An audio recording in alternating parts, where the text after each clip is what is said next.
Então, o meu corpus ele é formado por 24 filmes que vão de 79, com Somos Todos um Homem, até Beira-Mar, que é um filme muito recente, brasileiro, de 2015. Obviamente é um corpus bastante denso e grande, só que é importante dizer que eu não estou analisando cada filme individualmente, sim, o que Samini falou na sua fala, que é a percepção das regularidades que se dão a ver dentro de cada materialidade. Esse corpus, na verdade, ele surgiu, eu pensei nisso muito antes de conhecer os estudos do discurso, e o que hoje eu entendo enquanto regularidade, após ser conhecido os estudos discursivos, era apenas uma coincidência, que era o modo como os primeiros encontros entre os homens dentro dessas materialidades se davam. Eu digo que isso, para mim, inicialmente pareceu uma coincidência, muito porque eu tenho o hábito de assistir filmes que têm essa temática LGBT há um certo tempo, acho que desde a minha pré-adolescência. Então, foi uma regularidade que foi se mostrando a mim ao passar do tempo. E aí, uma das coisas que eu sempre falo em todo curso, mas eu acho que é sempre útil, é que o que nós entendemos, o corpo que nós entendemos é o nosso objeto de pesquisa. E nós vamos perceber como que determinados discursos emergem a partir desse corpo e assim nós formamos o corpus. Então, no caso, o que eu estou pensando aqui são os discursos que emergem e que se dão a ver no corpo em filmes que são abordadas as relações entre homens. E aí, quando eu falo de irregularidades, eu estou falando do que Foucault diz na sua teologia, que em conjuntos distintos certos elementos podem figurar simultaneamente, em resumo, não somente séries de séries, não somente que séries, mas séries de séries, ou em outros termos, de quadros. É possível que outros quadros é possível constituir. Então, é muito isso que Samini falou no início. Eu estou observando que determinados enunciados aparecem dentro das materialidades audiovisuais e percebendo como que eles, em cadeia, eu consigo formar quadros e com isso observar que se tratam de regularidades dentro do meu corpus de pesquisa. Então, a formação discursiva que eu estou tentando observar dentro das minhas materialidades, elas perpassam pelo discurso da invisibilidade e da contradição.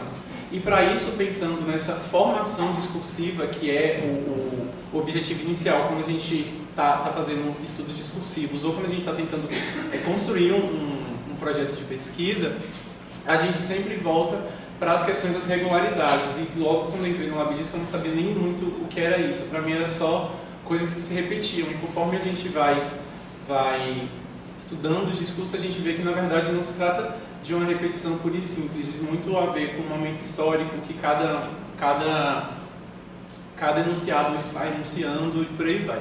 E aí eu vou mover de forma muito breve o conceito de enunciado, de regularidade e de intericonicidade, que são lugares muito importantes para a fundamentação de uma pesquisa e para a compreensão de um discurso, mas também para uma melhor compreensão do corpus.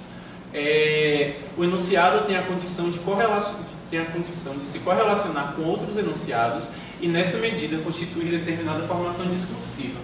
O enunciado, vamos tomar em conta a menor partícula do discurso, ele só tem um funcionamento, considerando que ele é singular e não repetível, ele só tem um funcionamento quando ele é correlacionado com outros enunciados. E a partir dessa correlação é que nós podemos começar a pensar em regularidades, que são os batimentos que a gente pode fazer, por exemplo, nas imagens dos meninos que estão na estrada e tudo mais. Ela sozinha é um enunciado. E quando correlacionada com outras imagens e pensando em momento histórico, em posicionamentos de sujeito, a gente consegue ir estruturando o que nós estamos chamando aqui de regularidade. Em seguida, e aí eu não sei se deixei isso muito claro, mas é isso, quando nós correlacionamos os enunciados, nós estamos formando o que nós estamos chamando aqui de regularidade. E aí eu volto para a intericonicidade, que são as memórias das imagens, que uma imagem se refere à outra e por assim Por conseguinte, obviamente nós não estamos procurando a origem por exemplo, dentro do meu corpus. Eu não estou procurando a origem de quando os gays passaram, ou quando os homens que têm desejo por outros homens passaram a ser colocados dessa forma, mas sim o seu funcionamento no momento histórico, que vai desde 79 até 2015, que é um período muito grande, e na minha pesquisa, quando eu trato ela de forma mais específica, eu vou mostrando os momentos, as diferenças e as regularidades entre anos 70, 80, 90 até o século XXI. A intericonicidade supõe as relações das imagens exteriores ao sujeito, como quando a imagem pode ser inscrita em uma série de imagens, uma genealogia, como enunciado em uma rede de formulações, segundo Foucault. Mas isso supõe também levar em consideração todos os catálogos de memória das imagens do indivíduo. Então é bem isso. Por exemplo, no meu corpus, como vocês vão ver mais à frente, eu estou pensando determinados posicionamentos para o homem que apresenta desejo por outro homem. Obviamente que eu não estou tentando descobrir essa origem, mas eu estou vendo em que medida há uma memória discursiva que embasa as imagens para o homem que tem interesse por outros homens no momento atual. Aqui é mais uma consideração a respeito dessa questão da intericonicidade, agora com Foucault. Uma série de signos se tornará enunciado quando a condição de que tenha com outra coisa, outros enunciados, que ele pode ser estranhamente semelhante, uma relação específica que se refira a ela mesma e não à sua causa, nem a seus elementos. E aí eu voltei mais uma vez à questão do enunciado, muito para deixar isso bem claro, que nós estamos analisando vários enunciados correlacionados, observando suas regularidades e, dentro da minha pesquisa, pensando na sua intericonicidade. Aqui eu fiz um esqueminha bem breve, bem raso, assim, sobre como que eu estou pensando as formações discursivas dentro do meu corpus. As duas bases que eu estou tomando para pensar, os dois discursos bases, na verdade, para a minha pesquisa, são a noção de corpo e espaço e de contradição. E dentro desse pensamento de corpo, espaço e de contradição, eu só consigo fazer essa observação, mais uma vez, voltando, já estou ficando repetitivo, pensando as regularidades e as intericonicidades. E aí, nesse sentido, como eu disse no início, o corpo é o nosso objeto. Então, eu estou observando a relação corpo, espaço e contradição nos lugares do corpo, do poder e das estratégias audiovisuais. E estratégias audiovisuais muito porque a gente estuda audiovisual, minha materialidade é audiovisual, então pensar o modo como a materialidade audiovisual funciona enquanto formação discursiva é muito caro para a pesquisa. E aí, quando eu penso em corpo, eu estou pensando em sujeito, e dentro da minha pesquisa eu estou pensando em virilidade, um sujeito viril. Quando eu penso em poder, eu estou pensando na noção de contra-espaço, que eu vou falar um pouquinho mais à frente, e de exclusão. E aí, essa primeira linha, a segunda linha, na verdade, a gente tem sujeito, contra-espaço e dispersão, são os lugares onde eu observo o funcionamento do sujeito. E a terceira linha, onde eu falo de virilidade, exclusão e cromático discursivo, eu estou pensando muito no modo como esses sujeitos eles aparecem dentro das materialidades audiovisuais. Sempre, mais uma vez, pensando em intericonicidade e regularidade. Só interromper. Teria como você dizer, só para o pessoal que está assistindo, de onde vem a relação de corpo, espaço e intericonicidade, principalmente, para não ficar parecendo que é tudo né? Sim. Corpo e espaço é um conceito, na verdade, que a gente do Laber disso, que está Newton com a Gama Khalil, né? E você no passado, quando estava no corpus antigo, a gente que está tipo galgando esse conceito. E o de intericonicidade tem o Curtini, né? Esqueci o nome. Exatamente. O Curtini fala da intericonicidade, o Newton também já tomou. Inclusive, um dos textos que está na bibliografia nas referências é Newton, é de Newton, é um artigo dele. Então, só para ficar pontuado, assim, que não são conceitos que a gente pegou diretamente, né, olhando com o Foucault, né, diretamente. Mas através dos estudos Foucaultianos, a gente também vai cunhando e vai trabalhando com outros conceitos nossos.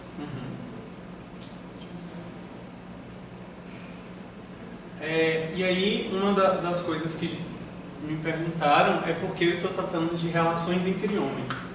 E aí, eu tomo as palavras do próprio Foucault, num dos seus últimos textos traduzidos, que é o Saber Gay, onde ele fala que nós apresentamos o desejo por homens e passamos o resto das nossas vidas tentando nos construir enquanto homossexuais. Porque é muito isso, a concepção de homossexualidade hoje, ela, nesse momento de atualidade, ela tá pautada em diversos lugares. E nos anos 70 estava pautada em outros lugares, na Grécia estava pautada em outros lugares e com outras conjunturas e outras constituições. Então, quando eu penso nas relações entre homens, eu estou pensando muito nisso, porque o desejo, nesse sentido, seria o desejo por homens. E o desejável seria se construir enquanto homossexual. E esse desejável ele varia de época a época e de lugar a lugar. E aí eu peguei Foucault da amizade como modo de vida, onde ele fala que o problema não é o de descobrir em si a verdade sobre seu sexo, mas, mais importante que isso, usar daí em diante de sua sexualidade para chegar a uma multiplicidade de relações. E essa, sem dúvida, é a razão pela qual a homossexualidade não é uma forma de desejo, mas algo desejável. Porque, vamos colocar a Grécia, quando ter relações entre homens era uma coisa que tinha uma relação de poder muito clara entre aluno e professor, e toda uma relação de poder ali funcionando. Hoje em dia, ser homossexual seria o quê? Seria ser forte e rico e ter um casamento, uma casa própria, um cachorro, e não ter filhos e ser estável. Então, são conceitos que variam e variam de época a época, de momento histórico a momento histórico. E meu corpus, como eu falei, pensando nessa análise de quadros, eu estou analisando dois tipos de regularidade e dois momentos dentro da própria materialidade audiovisual. O primeiro é o lugar de sujeito antes dele apresentar e dele manifestar o desejo por outro homem. E digo isso porque na maioria dos filmes, se não em todos, esse desejo ele meio que pega o próprio espectador de surpresa. Então, inicialmente, nós conhecemos apenas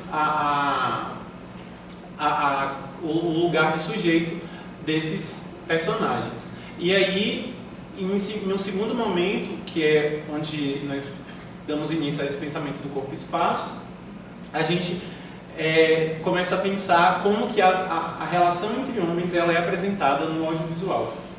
E aí, as relações elas são muito antagônicas, assim, porque em um lugar nós estamos pensando em estruturas de poder, em constituição de sujeito e tudo mais, e já na outra nós estamos pensando em meio que na perda de tudo isso, mas ao mesmo tempo não, porque, como Samene disse, essa vontade de verdade, e ao você afirmar que uma coisa acontece, você está dizendo que outra não acontece. Por exemplo, no audiovisual, nós temos um momento em que ele se passa no ambiente urbano e no momento social, e em outro, nós estamos em paisagens desertas e fora do espaço urbano. Então, não estar no espaço urbano é afirmar que ele existe. Primeiro, eu penso nas relações de sujeitos que eles ocupam dentro das materialidades, e o que eu percebo é um discurso virilizante. Virilizante no sentido de que nós estamos falando de personagens e de sujeitos que são policiais, que são bombeiros, que são salva-vidas, que são esportistas. Então há um discurso de virilização corporal, porque, como eu já disse, o nosso objeto é o corpo. Há um discurso virilizante dentro desses sujeitos. Os audiovisuais apresentam como protagonistas sujeitos do sexo masculino que desempenham e ocupam lugares sociais que infligem nele o que chamamos de corpo viril. Os homens são apresentados exercendo atividades socialmente masculinizadoras. Então é muito isso. E mais uma vez, esse conceito de masculinizador vai variar de momento histórico a momento histórico e de espaço a espaço. Então, quando eu penso em atividade masculinizadora, eu estou pensando nesse momento atual. Então, nós estamos vendo líderes, mesmo quando são, por exemplo, no filme dos anos 70, não havia tanto um discurso de força física quanto aconteceu nos anos 70, nos anos 80, 90. e até no momento atual, mas havia uma necessidade de que os personagens fossem líderes e fossem pessoas respeitadas. Então são professores, são pessoas que exercem determinado tipo de influência social. E aí, se você puder dar o play.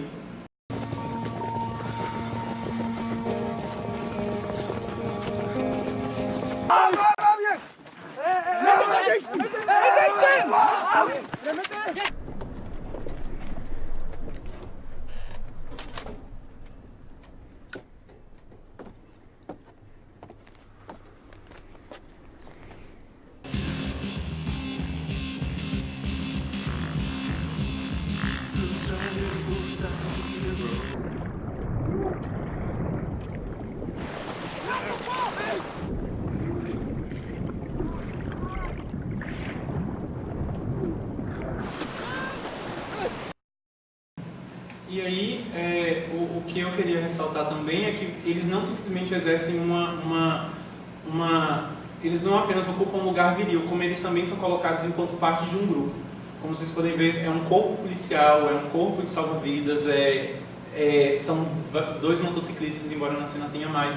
Então, assim, eles, além deles terem uma posição viril, eles são colocados enquanto parte de um grupo, enquanto um elemento constituinte de um grupo e grupos de interdição militar ou intelectual, enfim.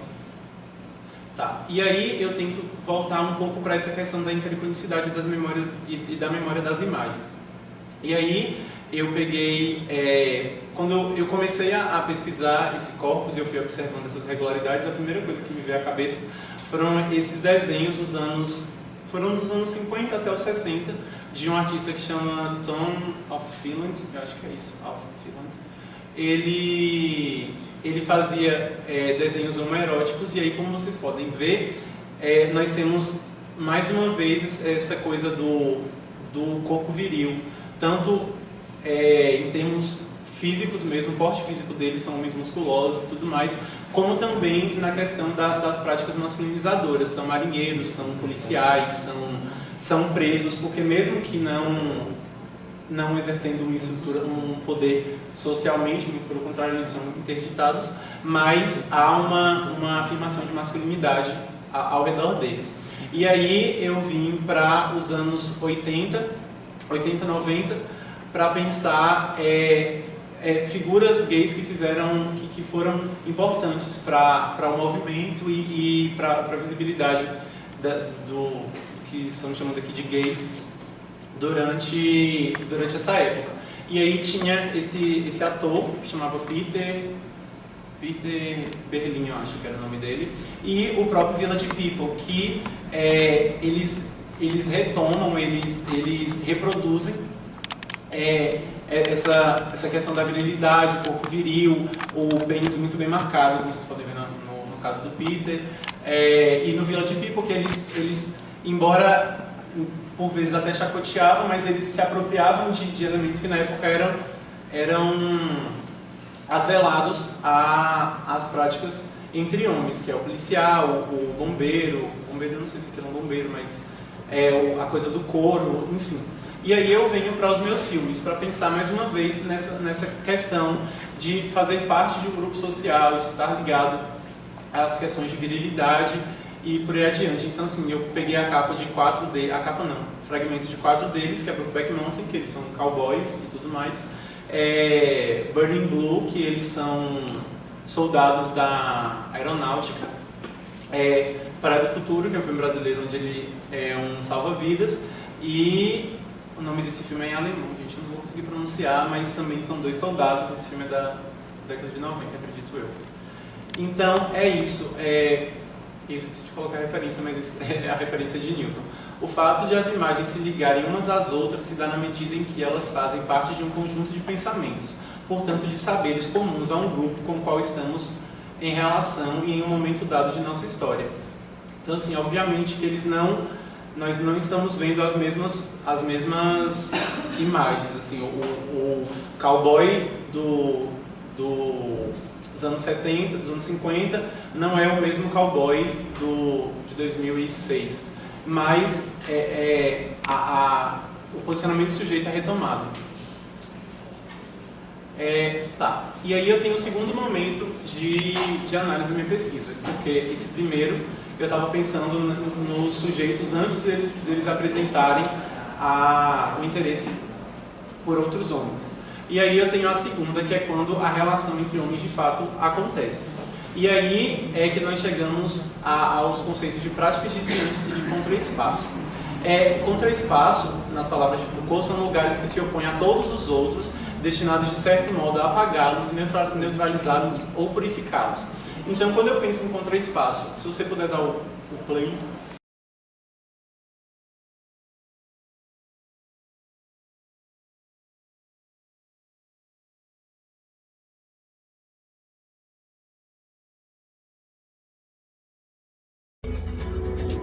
Vogelschutz.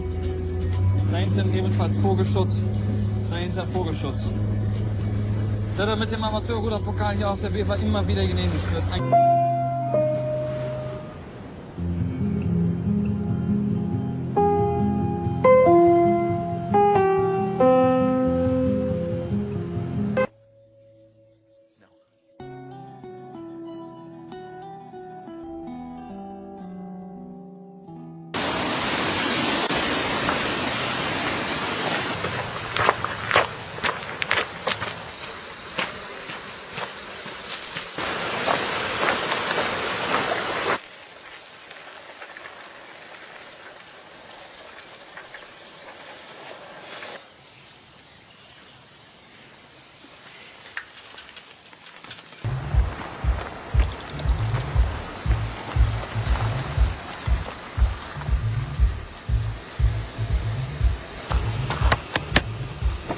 Handsome.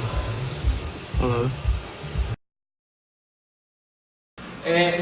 Nessas sequências que vocês estão vendo, o que eu estou mostrando é a questão da fuga do espaço urbano. Os sujeitos, e isso é uma regularidade em todos os filmes, eles saem do espaço urbano e vão para o espaço rural. E aí, no espaço urbano, eles estão circundados por diversas estruturas de poder que dizem que determinada coisa pode acontecer ou que determinada coisa não pode acontecer. E aí, quando a gente pensa nesses contra-espaços, são espaços que estão se opondo. Nesse caso, a natureza estaria se opondo ao espaço urbano. E isso, pensando em questões de poder, como intervenções e por aí vai. E aí eu tomo Foucault no Corpo Utópico, quando ele diz: os lugares que a sociedade dispõe em suas margens, nas paragens vazias que a rodeiam, são antes reservados aos indivíduos cujo comportamento é desviante relativamente à medida ou à norma exigida. À média ou à norma exigida. Então, nesse pensamento, e eu gostaria de deixar claro aqui que eu não estou pensando em intenção da produção, eu não estou dizendo que os produtores do filme estavam dizendo que os homens que têm relações com outros homens, eles são seres desviantes que merecem ser excluídos. Eu estou dizendo que a partir dos batimentos e das observações das regularidades e dos estudos discursivos, a gente observa que o comportamento dentro de uma análise discursiva coloca esses sujeitos enquanto desviantes, vez que eles são excluídos do espaço urbano.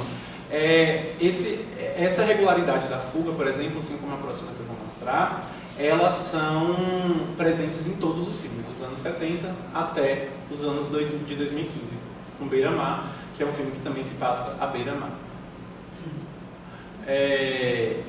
Tá. E aí, uma vez que esses corpos que anteriormente eram dotados de virilidade e de força e de poder estão no espaço não urbano, eles perdem todas essas características. Eles se tornam, em termos corporais, os personagens aqui sujeitos, eles perdem a farda, dentro dos quadros, como eu vou mostrar, eles perdem inclusive algumas características corporais e, como algumas vezes nós não conseguimos ver a face deles ou coisa do tipo, e esse corpo que antes era tão bem delimitado, agora ele se perde, ele se dispersa.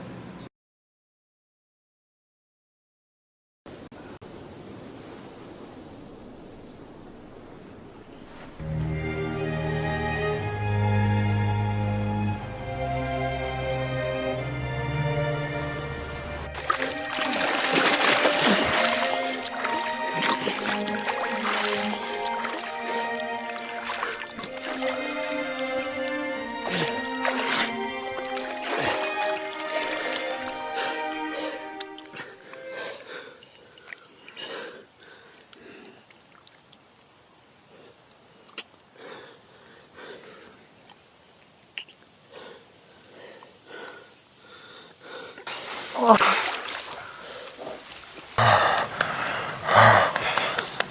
macht wie schwer?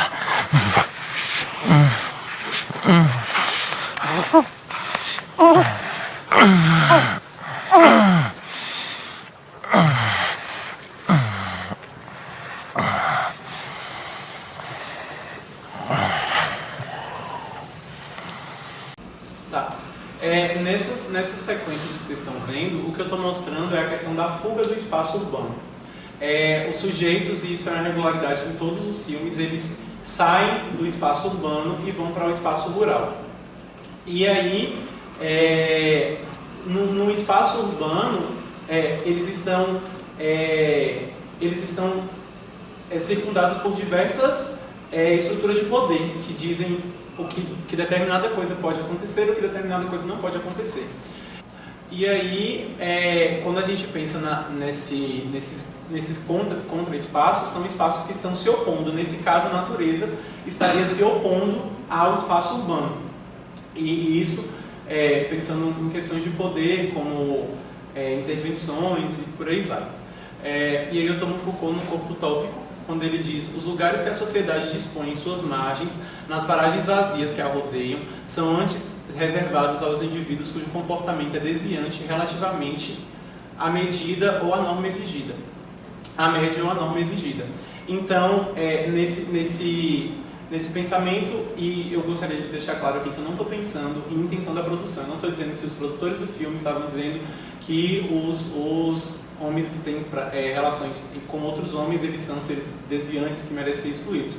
Eu estou dizendo que a partir dos batimentos e das observações das regularidades e dos estudos discursivos, a gente observa que o comportamento dentro de uma análise discursiva coloca esses sujeitos enquanto desviantes, vez que eles são excluídos do espaço urbano. Essa regularidade da fuga, por exemplo, assim como a próxima que eu vou mostrar, elas são presentes em todos os filmes, dos anos 70 até os anos de 2015, com Beira-Mar, que é um filme que também se passa à beira-mar. Tá. E aí, uma vez que esses corpos que anteriormente eram dotados de virilidade e de força e de poder estão no espaço não urbano, eles perdem todas essas características. Eles se tornam, em termos corporais, os personagens aqui sujeitos, eles perdem a farda, eles, dentro dos quadros como eu vou mostrar, eles perdem inclusive algumas características corporais e, como algumas vezes nós não conseguimos ver a face deles ou coisa do tipo, e esse corpo que antes era tão bem delimitado, agora ele se perde, ele se dispersa.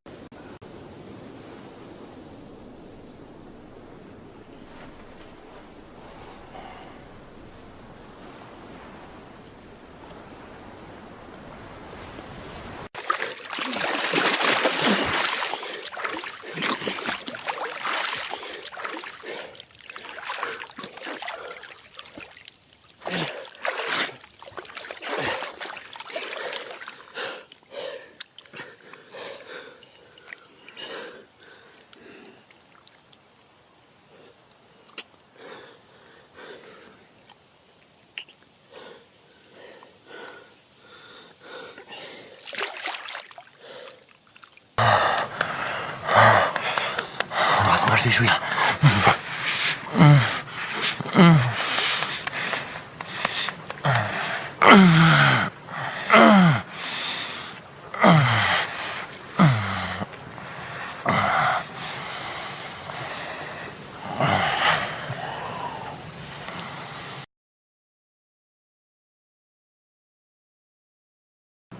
E aí, é nesse sentido que a gente para pensar nas questões de corpo e espaço. E aí, como eu disse, o corpo e espaço é uma coisa que está sendo galgada muito aqui no Labedisco, pelos nossos colaboradores e por Newton principalmente. E aí Newton diz que o corpo e espaço é constituído por seu teor heterotópico. A materialidade corporal se desdobra em corpos duplos, vários corpos inesperados, dilatados segundo um espaço que lhe é ao mesmo tempo interior e exterior. E aí, quando a gente tentando produzir uma compreensão nesse entorno, é muito disso. As relações, elas começam dentro desse espaço. Elas se dão dentro desse espaço e diante de todas essas regras, porque como vocês puderam ver, o corpo e a sombra se misturam muito, nós não conseguimos ver o rosto dos personagens, nós não conseguimos ver o lugar social que eles ocupam, e eles estão nus, então eles estão ao natural em um espaço natural. E aí, eu digo que a desapropriação do seu lugar social e a retirada de suas marcas individuais, que é o que nós tínhamos visto em um primeiro momento. E aí, o segundo conceito que a gente tenta pensar aqui é o do cromático discursivo, que na verdade é um conceito de Newton para pensar como que a cor descreve determinado acontecimento em um momento histórico ou um espaço de existência.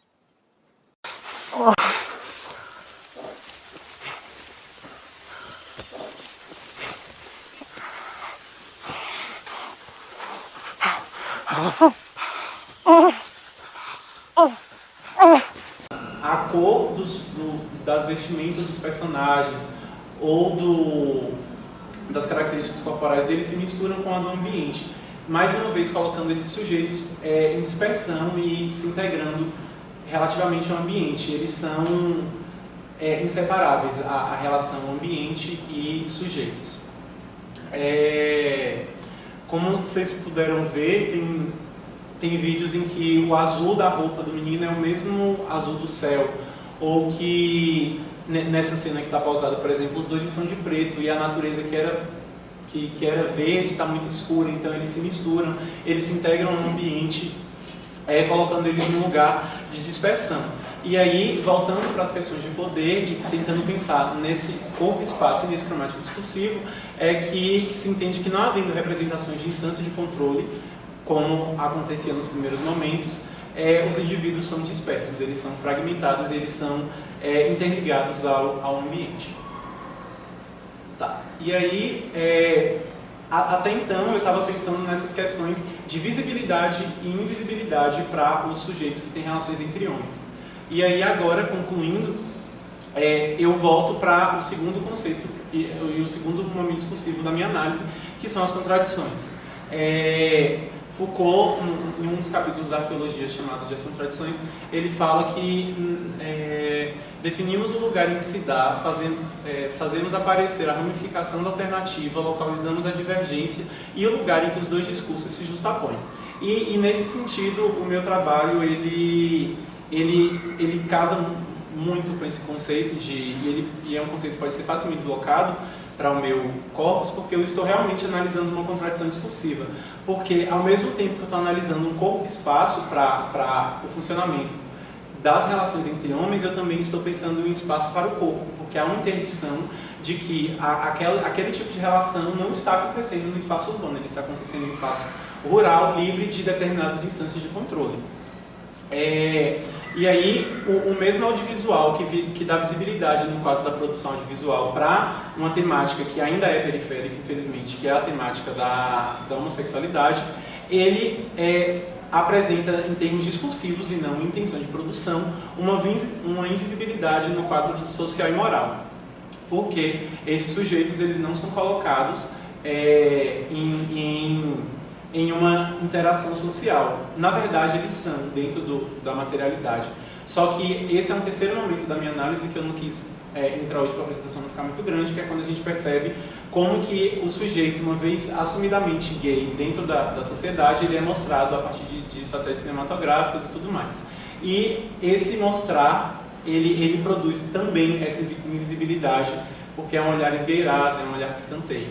E aí, as materialidades, quando a gente vai pensar em corpo, espaço e encontro espaço, eles colocam em lugar de contradição uma relação que pode ser vista como natural e orgânica, uma vez que está numa floresta, que está num lago, que está em um lugar pacífico, mas também pode colocar como bárbaro e animalesco, porque, por exemplo, povos que não, os índios no Brasil, eles poderiam ser vistos como bárbaros pelos portugueses, porque eles não estavam dentro da sua cultura. Então, quando a gente para pensar em um momento social e em um quadro de poder que está ali dentro do espaço urbano, não estar no espaço urbano coloca os nossos indivíduos, os nossos sujeitos enquanto bárbaros e não sociais. E aí, por fim, as questões de desejo e de intemperança, que seria o excesso do desejo. Enquanto a relação entre homens pode ser vista simplesmente como um desejo, e que por isso é muito natural, ela também pode ser vista como intemperança, e como nossos avós, pelo menos o meu, falava, tipo, que é pouca vergonha, que é ser vergonhice, porque é um desejo exacerbado. E aí eu concluo, assim, minha apresentação, na verdade, foi mais uma demonstração do corpo, mas eu não sei se eu deixei claro, mas o que eu tentei mostrar foi como que é possível você movimentar as questões mais teóricas do discurso, como as regularidades, o enunciado e os correlatos, para construir nisso um corpus de pesquisa, entendendo que essa junção de vários enunciados correlacionados estão constituindo uma formação discursiva. E aí eu concluo.